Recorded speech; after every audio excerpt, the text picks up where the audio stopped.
大部分跑手去到渣馬前最後3日都會有同一個疑問：究竟而家仲應唔應該再操？食幾多？仲可唔可以照平時咁跑？如果停得太多，會唔會生鏽？但跑多咗又驚住會爆等等。呢3日其實係將你之前幾個月嘅辛苦操練轉化成比賽日實際速度同狀態嘅關鍵窗口。好多研究都證實，一個設計得好嘅 taper， 即係減量期，可以令馬拉松成績快大約2至3%，即係3小時左右嘅跑手可以快4至5分鐘，只係因為啱啱好減少訓練量，又補足碳水同休息得夠。大家好，歡迎收睇 Running Rex。 呢條片會講下由渣馬賽事嘅最後3日點跑，點樣最安全咁補碳水，再去到點樣用跑姿分析 App 幫你守好最後一關，一步步拆解俾你聽。另外，我提供咗一款利用 AI 分析跑姿嘅工具，俾你喺賽前了解下自己喺跑步效率同經濟性嘅表現。連結放咗喺下面描述欄，點擊入去之後10秒就能夠分析出你嘅跑步動作。先講個大原則，到咗賽前3日，你再操已經唔會變更 fit， 但就好容易操到殘，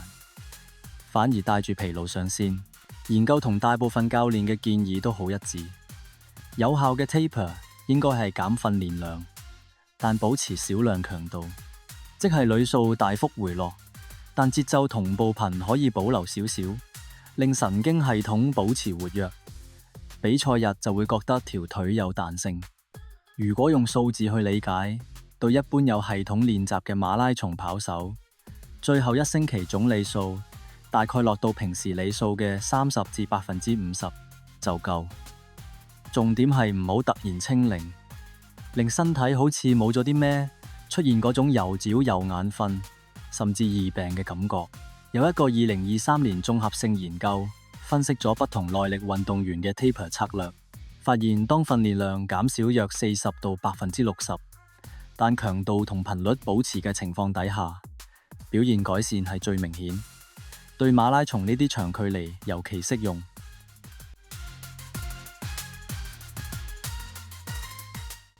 用實際例子嚟講，會易明好多。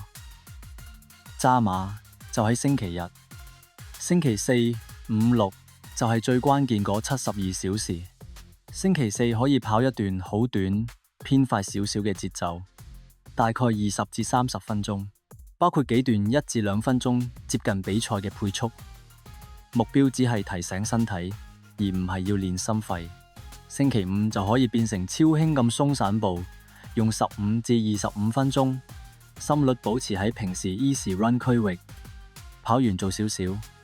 放鬆拉筋，感覺應該係仲有啲想跑。至於賽前1日，好多研究同精英跑手嘅實戰經驗都會建議可以選擇完全唔跑，或者做10至15分鐘嘅散步，加幾段好短嘅流暢加速。目的唔係提升體能，而係減少心理緊張，令你第2朝起身落床嗰下，感覺關節活動自然，冇生鏽感。講完點樣減量，跟住就係大家最關心嘅碳水化合物，即係飯、意粉、麵包嗰類澱粉質補充策略。馬拉松最大嘅敵人之一就係撞牆，多數同肌肉同肝糖原差唔多用完有關。有研究用電腦模型同肌肉活檢去估算，發現訓練有素嘅跑手，平時肌肉糖原密度大概係每公斤110 mol 左右，但透過有系統嘅碳水 loading 可以去到差唔多200嘅 mol， 即係儲存量可以提升接近1倍，直接拉長你撞牆之前可以維持配速嘅距離。咁實際上要食幾多先叫做 loading？ 運動營養師通常會建議喺賽前36至48小時，將碳水攝取量提升到每公斤體重大約8至12克每日。視乎你原本飲食習慣同腸胃接受程度。例如一個60公斤嘅跑手，目標就係去到每日大概480至720克碳水。聽落好似好誇張，但係如果將米飯、意粉、麵包、果汁、運動飲品一齊計，其實都係有計劃地食飽，而唔係瘋狂塞嘢入口。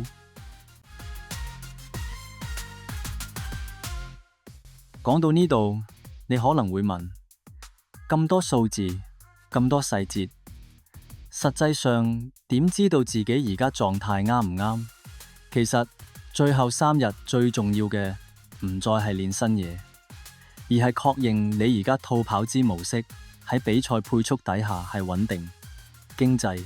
唔容易爆。呢度就係跑姿分析應用可以發揮最大價值嘅位。用手機影一段接近比賽配速嘅短跑，透過 App 你可以見到幾個同渣馬成績直接相關嘅指標，例如步頻、垂直擺幅同身體前傾角度等。運動生理研究顯示，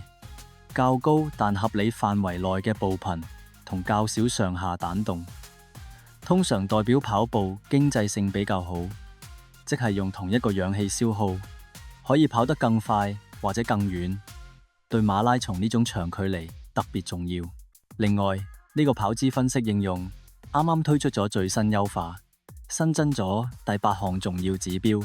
就係接觸地面時間，簡稱 GCT。呢個就係指你每次腳掌落地觸地嘅時間，以毫秒計，通常精英跑手會控制喺200毫秒以內。對馬拉松跑手嚟講，GCT 越短，代表你嘅腿部肌肉同肌腱彈性回復得更快，即係用同樣嘅氧氣同力量，可以維持更耐、更快嘅配速。研究顯示，每縮短10毫秒 GCT 就有可能幫你省卻2至3%嘅總能量消耗。喺渣馬後段尤其重要。點擊描述欄嘅連結，你就可以免費使用最新 beta 版檢查呢個指標，了解自己嘅跑姿有冇問題。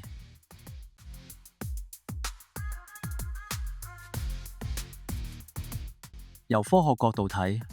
馬拉松表現主要受到3樣嘢限制：一係你可以動員幾多肌糖原儲備；二係你用脂肪做燃料嘅能力；三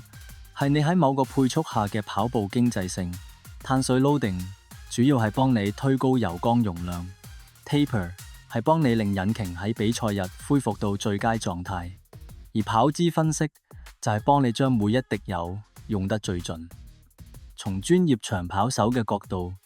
真正嘅安全唔係完全唔冒險，而係你知道邊度可以主動控制，邊度應該交俾身體自動 pilot。肌糖原同碳水係可以用克數去計，taper 可以用里數同節奏去規劃，而跑姿則可以用數據同影片去觀察同微調。當3樣嘢都做到心中有數，你會發現渣馬前一晚可以真正放鬆瞓覺，因為你唔再係靠迷信某一餐意粉或者某一課操練，而係有根有據咁走到起跑線前。